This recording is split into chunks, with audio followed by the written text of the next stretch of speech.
आज आपण प्रसादामधला बाप्पांना आवडणारा महत्त्वाचा पदार्थ बनवणार आहोत आणि ते आहे उकळीचे मोदक।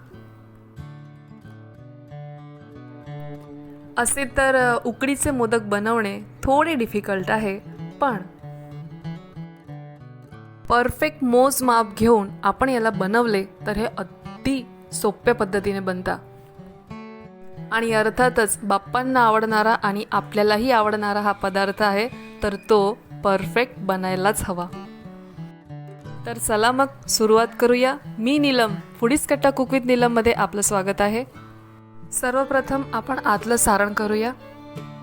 त्यासाठी एका पॅन मध्ये 1 चमचा तूप घालूया आणि इथे 1.5 वाटी ग्रेट केलेलं खोबरं घेतलं आहे। हे फ्रेश नारळ आहे। गॅसला आपण लो फ्लेमवर ठेवायचं आहे आणि 5 ते 10 मिनिटं याला आपण परतून घेऊया।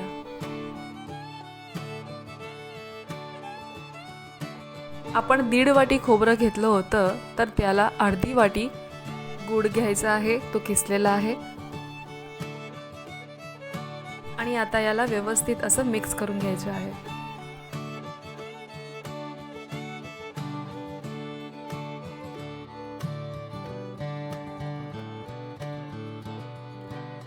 किमान 10 मिनिटांमध्ये आपलं सारण होत आलं आहे, तर त्यात आवडीनुसार जायफळ पावडर, एलची पावडर आणि खसखस टाकूया।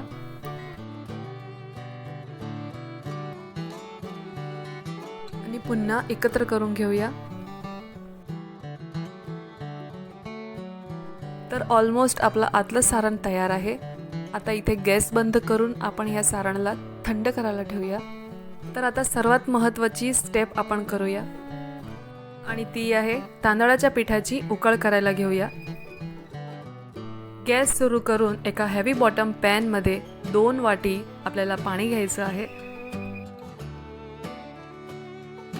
आणि त्यात अर्धा चमचा साजूक तूप, चवीनुसार मीठ, साखर आणि इथे मी केसर भिजत ठेवली आहे, तर त्यातलं दूधही जरासं घालूया आणि पाण्याला चांगलं बॉईल करून घ्यायचं आहे, म्हणजे उकळून घ्यायचं आहे।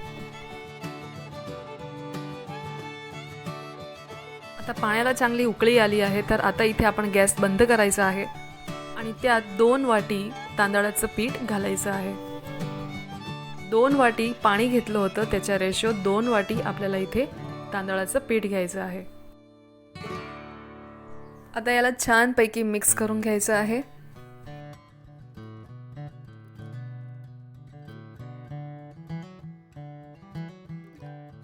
मिश्रण छानपैकी मिक्स झालं आहे, तर आता आपण एका 5 मिनिटासाठी याला झाकून ठेवूया। आता 5 मिनिटं झाली आहे, तर आता ही उकळला आपण एका परातीमध्ये काढून घेऊया थंड करायला। माझ्याने तर वेट नाही होत आहे, तर आता मी इथे याला मळायला घेत आहे।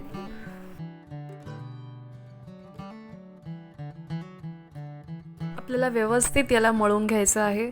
हाताला तूप लावून पण आपण याला मळू शकतो। तर बघा, आपण इथे जे मोजून मापून साहित्य घेतलं होतं ते परफेक्ट ठरलं, कारण नाही याला एक्स्ट्रा पीठ लागलं का नाही एक्स्ट्रा पाणी। तर अशा पद्धतीने आपण उकळला छान मऊसूद मळून घेतलं आहे। ही स्टेप म्हणून महत्त्वाची आहे की जर आपण याला छान मळून घेतलं नाही तर मोदक फाटतो।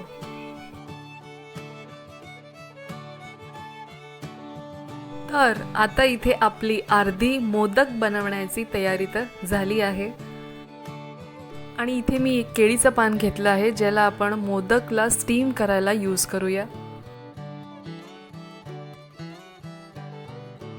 तर अशा पद्धतीने मी इथे एक गोळा करून घेतला आहे।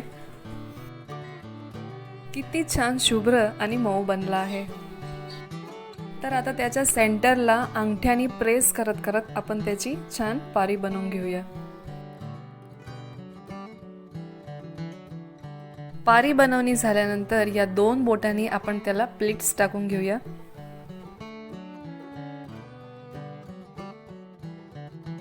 पॉसिबल असेल तितकी आपण जवळपास याला प्लीट्स घेत घेत छानपैकी पारीला शेप द्यायचा आहे।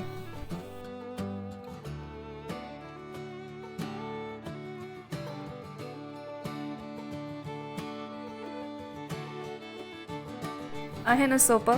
आता त्यात आपण सारण भरायचं आहे.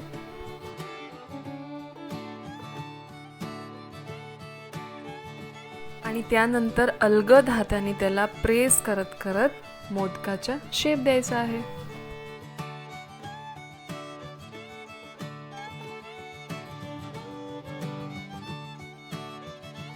वरचं एक्स्ट्रा पीठ आपण काढून घेऊया. तर अशा पद्धतीने आपलं इथे मोदक रेडी आहे.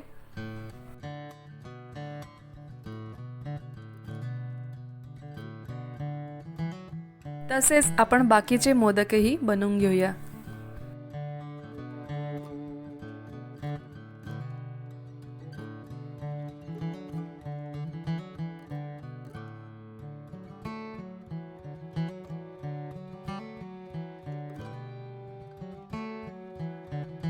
तर अशा पद्धतीने आपले सगळे मोदक बनवून रेडी आहे. तर साईडमध्ये मी पाणी गरम करायला ठेवलं होतं, ज्याच्यामध्ये आपण या मोदकाला स्टीम करून घेऊया.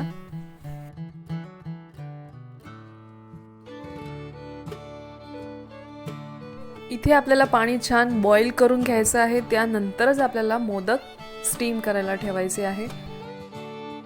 आणि हां, इथे आपण केळीचा पानाचा यूज करायचा आहे, कारण त्याच्याने आपल्या मोदकाला छान सुवास मिळतो आणि चव ही खूप सुरेख लागते. तर आता फायनली आपण याला झाकून 15 मिनिटं स्टीम करायला ठेवूया.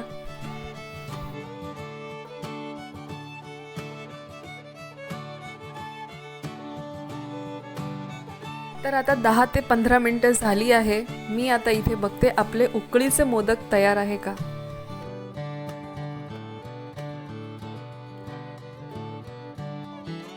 मस्तपैकी छान त्याची वाफ येत आहे.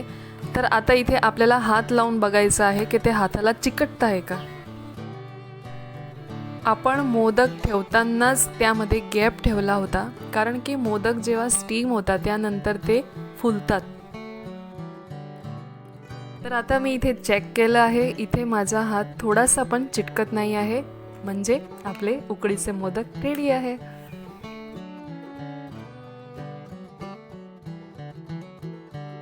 तर आता छान मस्तपैकी गरमागरम आपण त्याला नैवेद्याला बाप्पा समोर ठेवूया.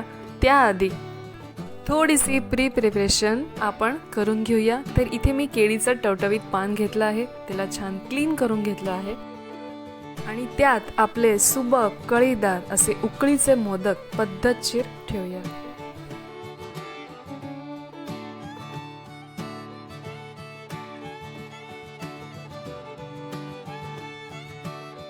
असं तर कुठलाही नैवेद्य असो, करताना आपल्याला हमेशा आनंद वाटतो, पण जेव्हा आपण त्या कामामध्ये 100% एफर्ट लावतो आणि त्यानंतर आपल्याला परफेक्ट रिझल्ट मिळतं, त्याचा आनंद काही वेगळाच असतो. तर तोच आनंद आता मी अनुभवत आहे. मला माहित आहे आपण पण उकळीचे मोदक नक्की केले असतील, आणि नसीन केले तर नक्की करून बघा.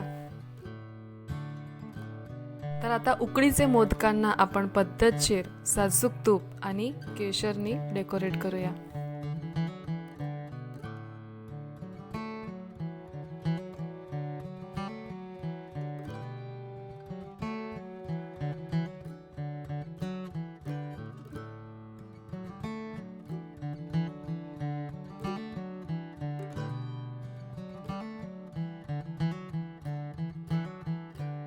तर अशा पद्धतीने आपले उकडीचे मोदक अगदी सोप्या पद्धतीने बनून तयार आहे. आणि तुम्हाला जर माझी रेसिपी आवडली असेल तर व्हिडिओला लाईक करा, शेअर करा आणि फूडीज कट्टा कुक विथ नीलमला सबस्क्राईब नक्की करा. तर मग पुन्हा भेटूया अशी नवीन रेसिपी सोबत.